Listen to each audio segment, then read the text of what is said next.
I mean, as long as none of us die on air, it's basically better than 2020 on average. Welcome to episode 441 of the Community Broadband Bits podcast. This is Rye Marketilio McCracken here at the Institute for Local Self-Reliance. Today we're doing our end of the year show where we review the previous year's predictions and discuss what's going to happen with broadband in the coming year. And I'm going to turn over to Chris here to introduce who we've got. No, I think you're going to turn over to me so I can do the introduction that makes Travis and his wife so happy. Okay, do it. Welcome to another episode of the Community Broadband Bits podcast. Not as good as Katie did it last year. I was just reminded of her brilliant rendition last year. And you won't hear Katie's voice today, unfortunately, because she has abandoned us. We have some new voices. We have an exciting team. But I have to say 2020 shook things up in ways that I never would have expected, such that the only person from last year's predictions show that is back is Michelle Andrews, our GIS and data researcher. Welcome back, Michelle. Good to be back. You also were there last year, Chris. So true. Yeah, but I'm gonna be here in 2046. We also have another returning voice, but just not from last year. Someone that I'm very excited to bring back, who's been thinking about this stuff for a long time, who started with us as an intern and has just blossomed into a genius, and then abandoned us for grad school and is now back leading a project. Hannah Trosel, welcome back. Thanks. It's great to be here again. Hannah is officially on staff, just not permanently. So whenever they finish the project, that will be the end and curtains. So, but unless I can come up with another project and bring them back. So the new voices that we're going to hear today, let me introduce first Rye Marketilio McCracken, who you've already heard and has definitely the best name of the group. Welcome to your first year-end predictions and next year predictions show, Rye.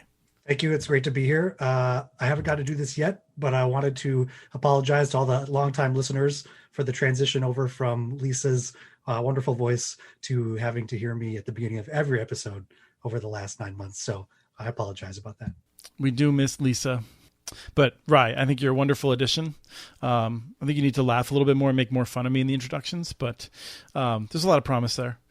And our final voice. So, I mean, this is the first time we've ever tried to do 6 people on a show, I think, and it probably will work about as well as anytime I try something new live and on the air. But our 6th person is Sean Gonsalves, who is a crack writer and researcher and editor and all-around fun person to be on staff with. Welcome to the show, Sean. Thank you for having me, and bonus points for pronouncing my last name correctly. I love it. I'm glad to be here. My history of predicting things is very similar to Charles Barkley, which is to say it's abysmal. I'm usually wrong when I predict things. I don't know terrible. why, but yeah, it's terrible.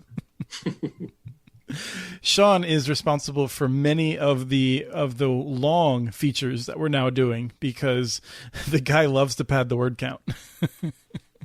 Yeah, that's a nice way to put it.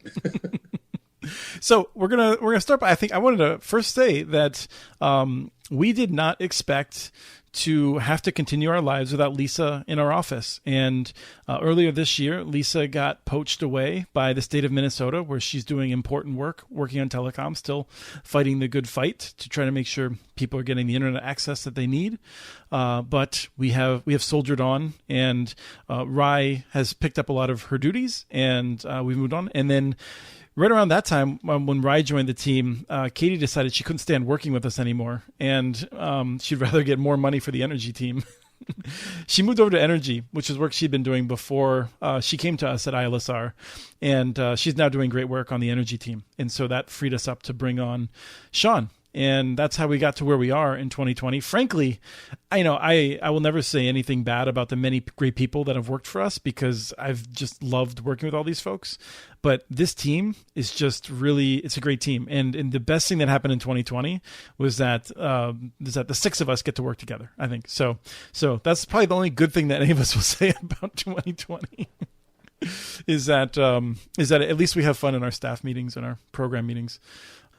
So I just did all the introduction and everything else. Does anyone else want to start off on just quickly reviewing any thoughts from looking back at the wonderful world we lived in at the end of 2019, and in which we were joking about how 2020 couldn't be that terrible, and of course the world was not going to fall apart? I don't have anything to review, but if it's not too early, I will make my first bold prediction for the coming year. You cannot restrain Rye. Okay. My prediction is that you, Chris, are going to experience a delayed response to all the stress of 2020. And in January 2021, we're going to come back and your hair will be completely white and you'll look 15 years older. Yeah, I mean, I might look like I'm 36 years old then if that were to happen. I like that bold prediction, and jeez, I was telling some folks that I make family calendars every year, and I'm looking at the photos I took 12 months ago of my son, my family, things we did. Like, I have never been so disassociated. For 15 years, every year I make these calendars, personalized calendars, in which I go through thousands of photos that I take over the course of the year. And I've never felt so alienated from the photos a year ago. It just seems like a different lifetime. I cannot believe it's been 12 months. So I'd like to hop in on the bold prediction train here. Mm-hmm. And it's probably actually not all that bold, but I want to say it before somebody else does, because it's probably like my one prediction that makes any sense. My prediction is that SB 152 in Colorado, which restricts municipalities from building municipal broadband networks, will be toast in the year 2021 for obvious reasons. The pandemic, of course, has shown everyone that laws like that are ridiculous. They're embarrassing. As a sort of an associated prediction of that. So that also would mean that the number of states, what is it now, like 19 that prevent. That is our official count, and that is the correct count. Anyone that says 22 is incorrect. So SB 52 goes down, and that number 19 goes to 15. Oh, wow. Okay. So there's a history here, Sean. Last year, I predicted we would see a lessening of barriers. Not that they would be totally removed, but that we would see them chipped away at. And I was incorrect. So I was not so bold as to make that prediction for next year. But you're going there. And now you can, in 1 year, you can laugh at me and say your timing sucks, Mitchell. Anyone else? Anyone else in on this action? How many states at the end of this coming year, at the end of 2021, will have barriers to try to limit municipal networks? I'm going to say 18. Okay, I'm going to say 17. One of us will have to be right. 16 is my lucky number, so I'm going to go for 16. If 2020 is any guide, by the way, the number's going to be 62. Rye, what's your number? Yeah, I'm going to go the other direction. I'm going to say 31. Not because I'm a pessimistic person, but I think it provides me a little more job security if the number goes up. 3 weeks ago, or let's say pre-November election, I was pretty confident that number would be down to 0 because I thought the federal government was very likely in January or February to remove all the laws. And you can tell that I've kind of lost my enthusiasm for that. I feel like, we'll find out what happens with Georgia as to who controls the Senate. But I don't know. I think the cable and telephone companies are looking to be more powerful than I thought they might be. They're powerful. The Comcast is going to be powerful in the Biden administration, and AT&T will be quite powerful, especially what we're seeing at the FCC, where Republicans may control it despite the way the system is supposed to work. So anyway, there's your range of folks that say it. I want to go back and say that Lisa made a prediction last year related to this, which was that she predicted several states would follow Connecticut's example and make it easier for municipalities to build networks by making it easier for them to get on poles, whether it was free or not. And I thought that she was visiting Crazy Town. And in fact, I was right. I don't think we have any record of any state trying to make it easier for municipal networks to build networks on poles. Georgia is trying to make it easier for ISPs to hop on poles. Right. $1 per year per pole thing, but we'll see. Yeah. I'd be very curious to see if that leads to more investment in those areas. That's the Georgia co-ops proposed that, and it's been accepted by their Public Service Commission. So there were predictions made on co-ops and the number of co-ops, and it's hard to say. We can't really judge them because when Katie left, we stopped tracking it. And this is something we're going to pick up again as we're able to add a little bit of staff capacity in 2021. But we have not been able to resume tracking that as we are all trying to figure out what works best for this team in terms of how we divide the workload. So that's something that's just been temporarily dropped. But we can say confidently that the number of electric co-ops is still growing, not as rapidly as we thought it might, and probably not as rapidly as it would if the Rural Digital Opportunity Fund was correctly administered. But the FCC seems to have royally screwed the pooch on that one, and a lot of electric co-ops that were trying to get in may have been iced out. Perhaps by entities that were specifically bidding in those areas to prevent them from being able to build networks. And conspiracy alert, there are some folks that I think have some good reason to believe that some of these areas might not even be built. It may have just been an opportunity to try to deny funds to anyone so that some folks would be able to focus on just picking off the cheapest areas to build and preventing subsidized competition. So we're going to see what happens in the early part of 2021. And this is something I'm very fascinated by because I have no idea what's going to happen next there. Yeah, I was going to ask you, Chris, what you thought. Are we just going to find out a lot more once that quiet period ends here at the end of January? Or are we going to have to wait a little longer to see what goes on? I think that the quiet period will end and a number of these consortiums will remain quite quiet.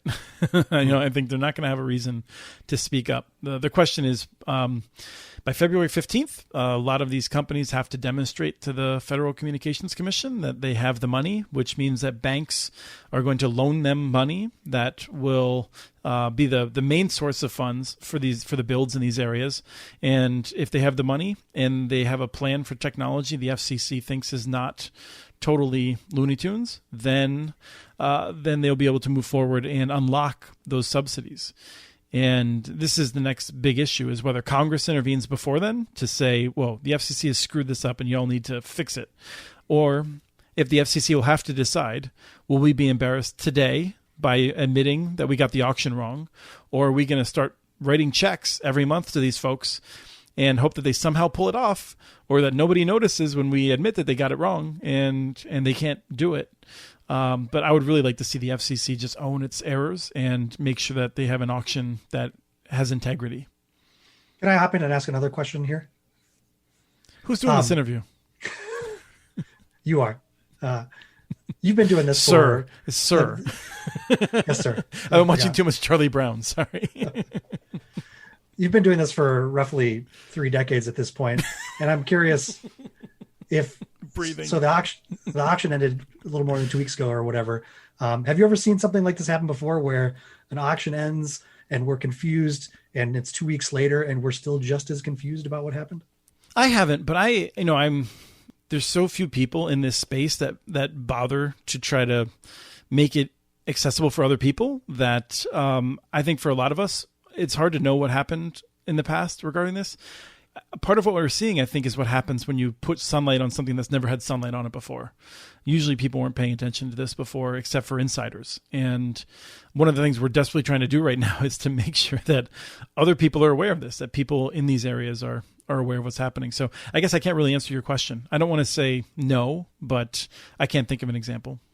One thing I also want to credit Katie with is that she thought we'd see a lot more interesting partnerships from the electric co-ops, and we're seeing that. We've certainly seen a number, and in fact, just in Georgia, there's several co-ops partnerships. One's with Windstream that I'm not particularly excited about. I like to see small local companies getting some of these partnerships, but there's just a lot of different opportunities, and I think that's pretty exciting that there are innovative models moving forward. Let's talk about Windstream for a second, because you had a prediction before we got on the show about the future of Windstream and how RDOF is maybe bringing it basically back from the grave. I guess I should say that that's not an original prediction of mine. One of the folks that monitors this space closely had made that comment to me that he thought Windstream would come out of bankruptcy really strong. The whole bankruptcy issue with Windstream, I didn't fully get. It was a totally different situation than Frontier. Frontier was dead man walking for years, and it was like a pool of how long it would take Frontier to fall into this. Windstream was different circumstances that I don't fully understand, but Windstream will come out with more money and a plan that seems likely to work, according to some people that are paying closer attention than me. So yeah, I think with the RDOF money, I would not predict the doom and gloom for all of the Windstream areas that I would for all of the frontier areas. I feel really bad for folks in West Virginia. I think Senator Capito is right to be livid that the federal government has decided to throw more cash at Frontier to do terrible things in West Virginia. So I want to poke Michelle because I haven't heard her voice in too long, and going over some of these older predictions. Was there anything else that stood out to you from what we did a year ago?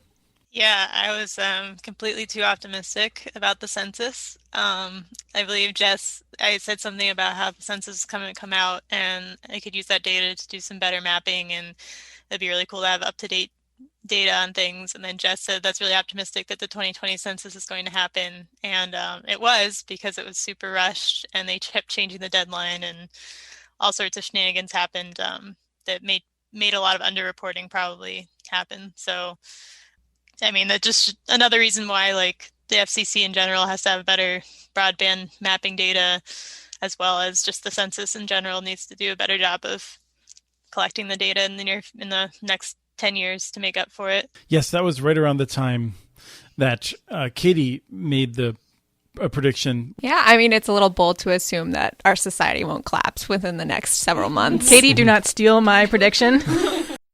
It's fascinating to me that she didn't say 6 months or a year. She just nailed it, several months. And, I mean, it's a pandemic and we haven't collapsed. There's been a lot of more suffering than is necessary, but it's a little hard going back and reviewing those discussions.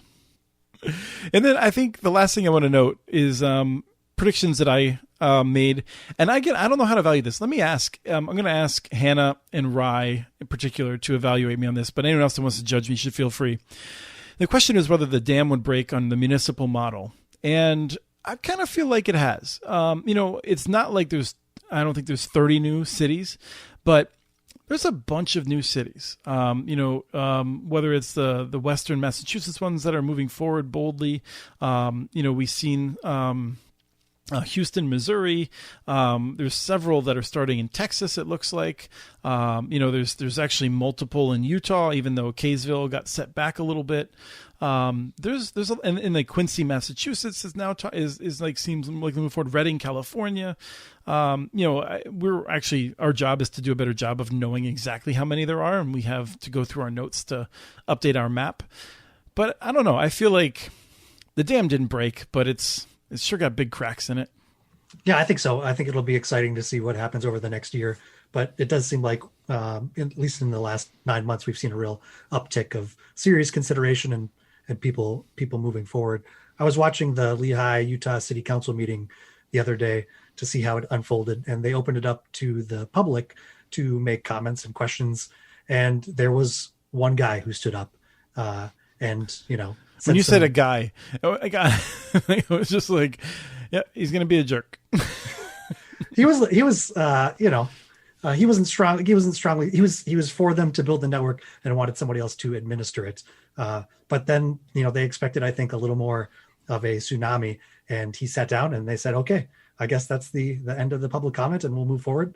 And then they voted in favor. Oh, see, I was assuming that it was someone who'd be vituperously opposed to it. And it's often what we see.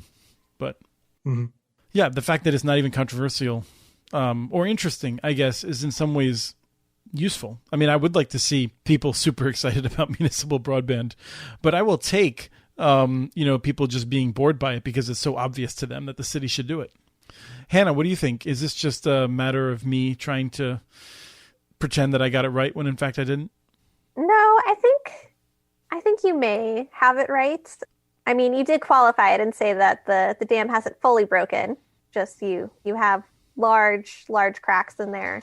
I'm excited to see where it goes in the next couple of years. I mean, we've seen people talk about municipal broadband now in the tribal broadband space. Well, yeah, this is actually, I mean, we can do a little foreshadowing. What is happening in the tribal broadband space, Hannah? Previously, our sense was that there was between 10, maybe 20 tribes that actually had tribal broadband networks that they were operating that were being deployed. you're about to publish research about this. Can you give us a little hint as to what the number is closer to? Yeah, it's definitely more in the 30 to 40 range, I would say. And I feel like that 10 number probably comes from the number that are ETCs, eligible telecommunications carriers. I believe that number's only in the teens as far as tribally owned broadband networks. Is that a faucet running behind you? Do you have like a waterfall in your room where you're recording there? Oh no, that's my waterfall. Oh my goodness. I was gonna say, is that soothing for you, Sean? It actually is soothing. See, it's coming. See that mountain range. It's the faint sound of that. I actually moved rooms because there's a cat water fountain in my main office, so I did not want that in the background. Look at what 2020 has done to us, once proud people. The other thing that I would note is that I cynically predicted that broadband discussions in public policy would be focused almost entirely on rural areas. And I think I was wrong. The U.S. House proved me wrong. I think Representative Clyburn and Representatives Anna Eshoo, others, made sure that when the House decided to get into broadband legislation, that they crafted a bill that would improve broadband access, both like in terms of infrastructure for some urban settings, and also more than $1 billion of digital inclusion money. So I am so thrilled to have seen that, and now we're all really hoping that that makes its way into 2021 and into legislation that the new president signs. So I'm glad to have been wrong about that. I think we really need to have a balanced discussion about how to connect people. So any comments on that dynamic from this past year? I still think that you're right to point to that legislation in Clyburn. I still think a lot of the coverage that you see, broadband expansion, is very much focused in rural areas, which I think it's not a stretch to say that expanding rural broadband can be seen as kind of like a code word as well, when you get into the politics of it all, in terms of the folks who live in these areas. Being white, being yes. assumed to be white, because many of them are in fact not white. Right. It's also been heartening to see the amount of work and the efforts being launched by maybe we would say non-traditional actors to bring broadband coverage to urban areas. I'm thinking of all the kind of neighborhood-wide or community-wide or school district-wide free wireless networks that have cropped up in places like Providence and Pittsburgh and San Antonio and San Rafael. And San Rafael, and these nonprofits who are stepping up to the plate with a lot of help from local government and setting these things up in relatively short order and bringing good, decent broadband coverage to the people who need it most in their communities. Yeah, I think that's one of the stories that's been lesser told that we'll see more of. I would predict that we'll see more of those stories because there are so many schools that are right now building networks or have a partnership to deliver services. And unfortunately, this isn't entirely good. The challenge is that if the school district is building a network to connect kids, well, that's terrific. We desperately need to make sure that the kids have access. But it means that a family that does not have children in the school or, retiree living on a fixed income may not have coverage and may see less likelihood of getting proper investment to solve that problem when the kids' problems are taken care of. And so, I think it's worth remembering that the schools are responding to failed leadership at the local level, failed leadership at the state level, failed leadership at the federal level, and they need to take action, but it's because of failure. And I think that's just really frustrating. I feel like I need to make a joke about how I am the count of ILSR, because as soon as I left, it was like y'all couldn't keep track of these co-ops anymore. Oh, I disagree. I think Katie did a great job. It's a hard job. Katie did a great job until she left. Yeah. Once she joined the energy team, she did a crap job of counting our co-ops for us. Frankly, very disappointed. She hasn't come to any of our meetings. Oh, just terrible. While we're talking about the education networks, I don't know. I want to ask everyone their favorite story of this past year. And I know that Sean isn't prepared for this, but some of the rest of you may have given that a thought. But my favorite story is Chattanooga. I, you know, I, I can have a second favorite. I'm going to go first and last in this. So my first favorite one is Chattanooga, and the fact that they're extending fiber broadband, very high quality services to 17,000 families, all the kids in the free and reduced lunch program. I'm hoping that not only will this be great for them, but we'll see research coming out that will be surprising for people that aren't us, in terms of how many benefits this creates, in terms of additional benefits for these families and lowered costs for government programs and maybe servicing these families. And so I'm so thrilled, and also giving me an opportunity to talk to Deb a little bit more this year, Deb Sosha, who just is continuing to do great work in Chattanooga, along with many other great people who are on staff at her organization and working for various parts of the city. So that is, I think, one of my favorite stories of 2020. Who else is a favorite story? Does Rye's turkey story count? Because that man is if anyone who sees this who hasn't read it needs to read that. Oh man, I was hoping that we wouldn't bring that up. I was also going to say that story, but I didn't want to be the one to bring it up. So you didn't want to be a jerk. Yeah. All right, Michelle, what's your favorite story? I don't know if I have a specific favorite story. I just think that the conversation this whole year about and how much more aware people that have broadband are becoming of people that don't have with broadband, and how that's affected their lives, both in so many ways, especially because of the pandemic. But I mean, it was a problem previously, but it's so much worse now, both education and communication, and just being able to maybe even order groceries online if you needed to do that. So I just think that is one of the silver linings of the pandemic in general, of all these stories that we have about people, the school districts specifically, but just in general, more people being more aware and working towards it for their communities is pretty cool. It is far easier now to explain to people why upload is important. Yeah. That's nice. And I think that part of that discussion as well, that I think NDIA has also been doing, is the education aspect behind actually using the internet, and the digital literacy part has become more important, I think, and that's been more of a conversation. I made a prediction last year that it wasn't going to be much of the election conversation, and it became a little bit more so with the pandemic. So, can I just make an addendum to? So, in addition to Rye's turkey story, which again is fabulous, and posted around Thanksgiving. Yeah, but in all seriousness, actually, Rye's story on Olneyville neighborhood, and I mean, obviously, you guys have forgotten more stories than I've read into the archives, but his story on the Olneyville neighborhood in Providence, Rhode Island is really interesting, just because of, to my mind, the collaborations, the nonprofits that came together, the way they tackled it. And unlike in many instances with, as a result of the pandemic, where there's a lot of effort being put into, as you pointed out, Chris, connecting kids to schools, with Olneyville, they really looked at it through a healthcare lens, which I think, is a broader one. And so anyway, I think that story was so far for me has been at least one of my favorites, just because of that unique approach and vision. I think it's a very good point. And the part that I really liked about that story also is the honesty that Jennifer Hawkins had in terms of one of several people building Gap Networks who told us that may not have done it if she understood the challenges when she started. And I think that commitment to see something through, even when it gets really hard, that's something we need to have more of. And I think there are a lot more stories out there like that are getting ready to, unfold in a similar way. And I'm excited to see those kind of blossom over the next, 6 months to a year as well.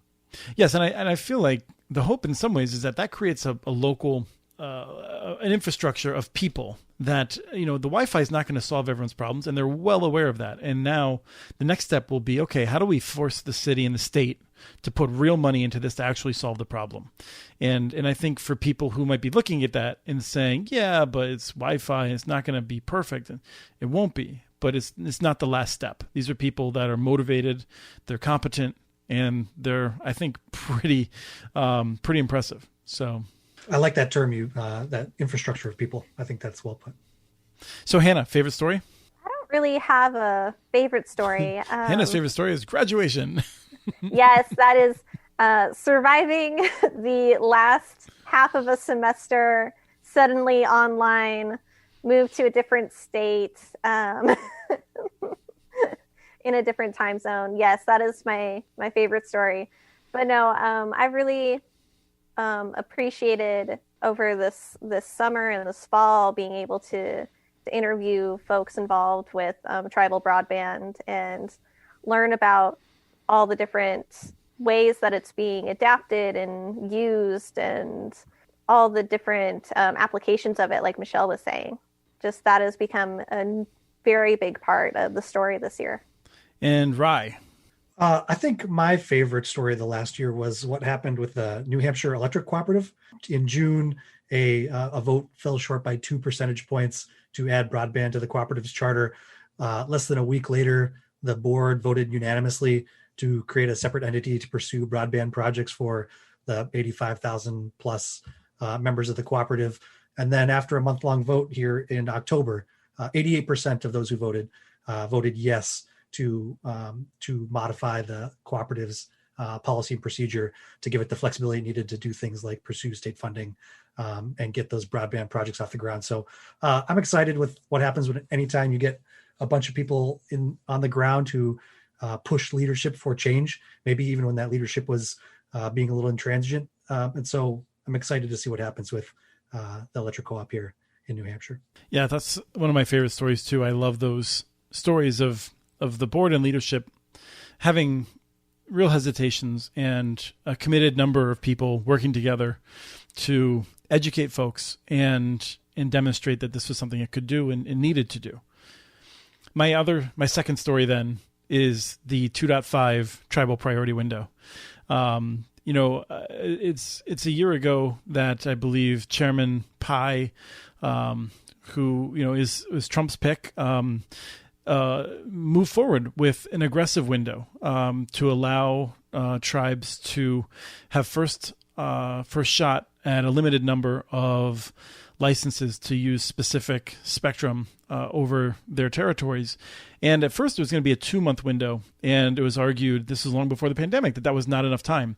And I would say that many of us did not expect Chairman Pai to lead the way, to have an expanded window of 6 months. And he did. And I think that is a real commendation to him. And the FCC was assuming that it would see like 10 to 20 tribes apply. I think in the end it was over 150 because of the hard work, again, of a small number of people that went out and worked with the tribes. I think it could have been well over 200 if we had not had the pandemic. Many tribes were just unable to take advantage of this during a period in which they had very poor connectivity, and they were trying not to engage in risky behavior, so they couldn't do some of the information sharing. I think it is very disappointing the FCC did not increase that window by a longer period of time to allow more opportunity. But nonetheless, it was a success, and I hope it is the first step of many needed steps to give more tools to the native networks to make sure that we're able to resolve the glaring inadequacy of broadband in Indian country. So I think that's a really good story that we should remember. This is a really good time to remind people that we're at the Institute for Local Self-Reliance, which is a nonprofit 501c3, and we would love to have your money in our bank account so we can do great things with it.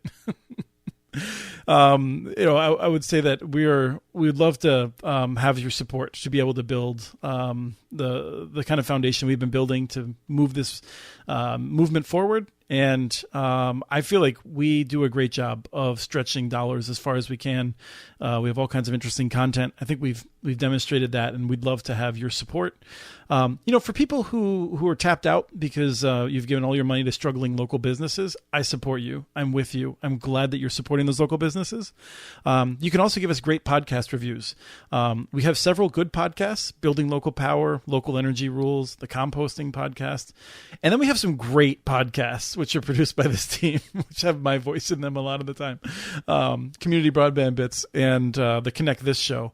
Tell your friends, tell people on whatever Apple's calling its app today. Tell them on Stitcher and Google and all those other platforms. And hopefully this has been the most fun pitch you've heard for support for many of the podcasts you're listening to at the end of this season. Thank you so much. We appreciate that you're giving us your time. And with that, we're going to come back to the show. So let's roll through. I want to ask if there's any more predictions. And I specifically want to ask Michelle. I'm going to put you on the spot. The FCC, They're going to do new maps. Are we going to have good, accurate data rolling in 1 year's time? Supposedly, we are supposed to have more accurate maps, but I don't know if the timeline has changed with the pandemic, like in their like how they're rolling it out, but also just the fact that it's still mandatory for the companies to report it, and there's not like a lot of error checks on the other side of like if this company is actually providing service in that location. Like they're supposed to be more accurate instead of just by census blocks, but we'll see, because I think that's the main weakness in the FCC data is it's not spatially explicit, but it also isn't checked from year to year or month to month, 6-month period. So is it going to happen? It's supposed to. It's supposed to. That's a real dodge. We're going to remember that. I don't think it's going to. Honestly, I think if it's going to, it'll be 6 months to a year after they said. They're supposedly the next data set is going to be that way, but I don't see it happening.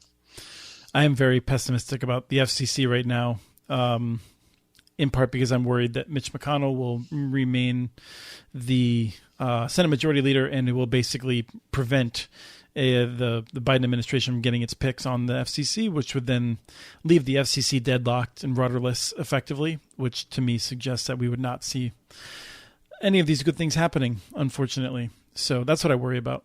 I do have one prediction, though, that might be in left field, but I do see maybe the shenanigans with the RDOF and other like rural broadband funding maybe being able to call it out, being a little more easier in the next year, because I think a lot of people are moving to more rural areas with their jobs going more remote and they want those connections. So I think that there might be more political push if more people are actually doing that. I don't know if that's really going to be a huge migration in the coming year, but I think that might be a good thing to predict. I think that's a solid prediction. I mean, especially in the New England area, perhaps, as we see New Yorkers. That was probably really terrible. Rye is just not able to speak now because Artie's laughing. Moving out of the city and up toward Boston. Yeah, we're seeing a lot more New York license plates here on Cape Cod. That's for sure. I'm gonna relate a prediction that we heard from our wonderful Connect This show that Rye's been producing on the Open Access show, which was just a great debate. Jeff Christensen predicted that we would see a new application on Open Access networks, probably in Ammon, I'm guessing. That would be something that's new and different that we haven't seen on networks before. And so I want to come back and evaluate that, and I'm excited about that because we've been waiting for this for a little while. That's exciting. And actually, one of my predictions is we're going to have a lot more Connect This episodes. Connect This, because it's just so much fun. Yeah, those have been a lot of fun to listen to, and I'm glad we're doing them. And it's the one prediction you have the most control over, too. So that works out well. There's going to be 4 episodes in like the second week of January just to prove myself right. So I got to win. I do think we're going to see more Muni and Open Access networks. Let's say, it's hard to say. I mean, in some ways, I'm going to make a prediction, which is something that would have already happened, but we wouldn't know it yet. And that said, I think we will see 20 new networks, new municipal networks. And that would include cities that are getting a network that's expanding into them from if Chattanooga were to expand, if it was permitted to, for instance. But I predict we'll see 20 new communities that have municipal fiber networks. Many of them will be their own, and several of them are going to be open access. And I think it could well be beyond that, frankly. I think there's a lot of enthusiasm out there, and it's an exciting time. Yeah, I'm also excited to see more and more counties partnering with electric co-ops to get projects off the ground. I feel like we saw a goodly number of those, especially in the second half of this year, and that kind of momentum is going to continue into 2021. I would love to see more of the conduit model that West Des Moines has pioneered with Google Fiber, but there is a lawsuit that Mediacom has filed to challenge it. And the lawsuit basically alleges that the way it's being funded is improper. And so there'll be a little cloud hanging over that for a little bit, I guess, which is disappointing because it's a really good model. And I think it deals with the concerns a lot of cities have with not wanting to offer their own services. Let me ask, I'm going to put everyone on the spot to just ask, in 1 year, are we going to be excited at what the Biden administration and the new Congress accomplish in broadband? Or are we just going to be frustrated And let's assume that they're going to do something. But is it going to be something where we're excited about it, or are we just going to say we could have done so much more and we just didn't get it done? Yes, I'm fully in the camp that they'll do something and it will be underwhelming. I think that's probably a pretty safe bet, Sean. I'm going to say they're going to do something, and it's going to be maybe not as much as we all would like, but it's going to be some real good forward progress. I think it's going to be robust action, whatever that ends up looking like. I feel like it will be, I'll be more optimistic at this time next year. That's a good way to phrase it. Go ahead, Hannah. I was just going to say, I'll say it'll probably leave us frustrated. So the opposite of Rye. I'm torn because I think that there's just like a lot of other things that need to happen in the next year. Broadband is connected to a lot of those issues, and like having more access will help a lot more people with those issues. But I think that with this cabinet picks and like the people that so I think 5G is going to be the way they're going to go or something like that. Oh. And so we'll be a little more frustrated. We almost made it through a show. I'm sorry. I couldn't help it. But that's where I'm my camp. I think we'll be frustrated, but maybe some progress in some areas. You know, honestly, I feel like whether I'm feeling optimistic or pessimistic a year from today, it will probably have more to do with my mental state that day than the actual legislation that's passed. So, but I do think I would say that when Sean's been doing great work detailing this Affordable Accessible Internet for All Act, and it's hard for me to believe that there will be anything that ambitious that's put forward. I think I'm where Rye ends up, which is that like it will be something that is less ambitious, but I think it could very, very well move the ball down the field. And frankly, we're going to do what we can. You know, like we're here and we might be frustrated, but like we can't determine what the Biden administration is going to do. We are going to do everything we can to work with anyone. You know, I was just thinking like, you know, I would work with a Reuben sandwich if I thought it would result in more access. One of the things about our team, I think, is that we don't have a big ego about the work that we do.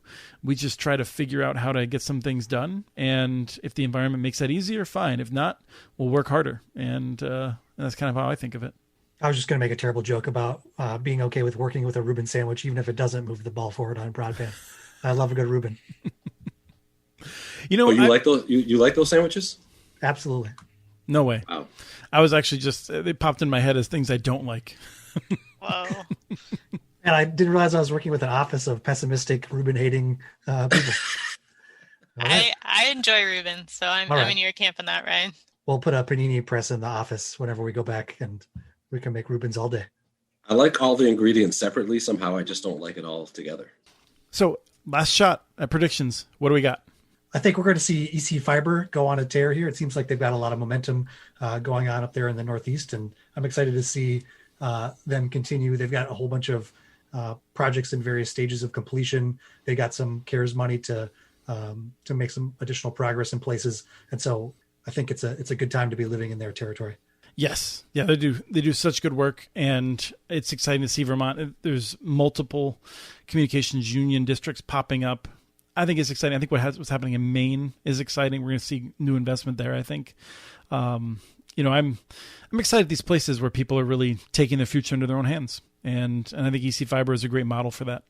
The last question I wanted to pose to the team is, Chris, you said we might see 20 or 30 more municipal networks launch, a bunch of new electric cooperative subsidiaries launching. I'm curious if people have an idea of what the craziest or best name for a new broadband subsidiary will be next year, because I feel like this is an area that's ripe for terrible puns and lots of repetition and very little originality in some ways. Don't mean to put you all on the spot here. That's a great question. I think Pulse is an excellent name for a broadband utility. Pulse. Project Thor might be my favorite recently for the yeah. Mm-hmm. Yeah. Something clear bulb. I mean, I wouldn't be surprised if that already has been kicked around somewhere. Yeah, Longmont is Next Light, which is similar. Mm-hmm. I was going to say light year. I'm trying to think of some like young person vernacular that is related to, you know, fiber in some kind of way. Fiber on fleek. Yeah, fiber on fleek. So I was trying to remember the word fleek, and then I couldn't remember it, and my next thought was, "Damn, you're old." Yeah, Basically, when we start using those words, it means that they've no longer. I can't even remember those They don't words use them anymore. anymore. It's just I'm going to be like, remember those words the kids used to say? Yeah, no, I was thinking, I'm trying to think of other good examples. Like there's Firefly is really great from CVEC in Virginia. There's a lot of good names out there, but I'm trying to think of something that's borderline inappropriate that I'll be unsure if I should say on the air. I can't even think of anything. What did the kids say? It's lit. There are. Yeah, well, Brian Snyder is running Lit Communities, and I've long wondered if that was a name that might harm him in some quarters. Although not many states now, you got a lot of states that are encouraging lit communities. So, I think we should have one that's just an emoji, like that's the right, like the Prince Network. Yep, or just like the fire emoji, like it lit communities, but just the emoji though, no words. That reminds me, the Phoenix Water Department actually uses the poop emoji as their brand mascot.